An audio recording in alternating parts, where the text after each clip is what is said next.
M&T's Wilmington Trust reaches deal to end U.S. criminal charges. Wilmington, Delaware. Reuters. Wilmington Trust Corp reached a $60 million deal to end U.S. criminal charges that the bank concealed its deteriorating condition from regulators and investors in 2009 and 2010, avoiding a trial that was set to begin on Tuesday.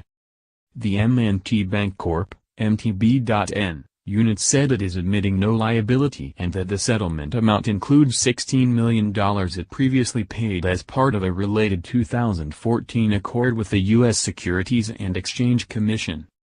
Acting U.S. District Attorney for Delaware David Weiss, whose office brought the case, said the deal would compensate the bank's former investors and avoids potential job losses if the bank had been convicted.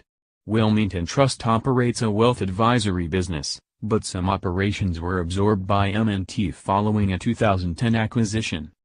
As a result of Tuesday's deal, the trial against 4 former Wilmington Trust executives was postponed until March 12.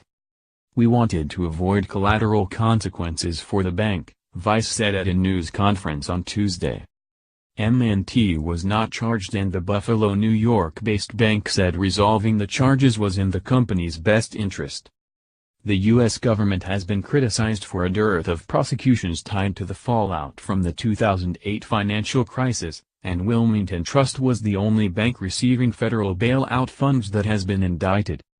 Founded by the DuPont family in 1903, Wilmington Trust received $330 million federal bailout money in 2008 under the Troubled Asset Relief Program, TARP, which was meant to bolster U.S. lenders in the wake of the real estate market crash. 2 years later, Wilmington Trust raised $273.9 million in a February 2010 sale with the intention of repaying the TARP funds.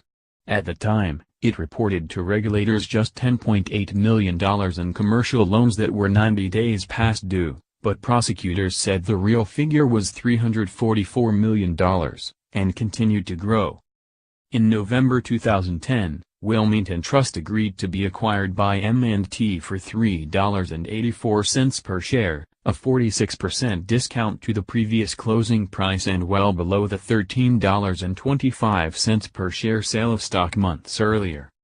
The other defendants are Robert Hara, former president, David Gibson, a former chief financial officer, William North, former chief credit officer, and Kevin Rakowski, the bank's former controller. They have denied the allegations. Reporting by Tom Howes in Wilmington, Delaware. Additional reporting by Jonathan Stemple in New York and Nate Raymond in Boston. Editing by Matthew Lewis and Lisa Shoemaker.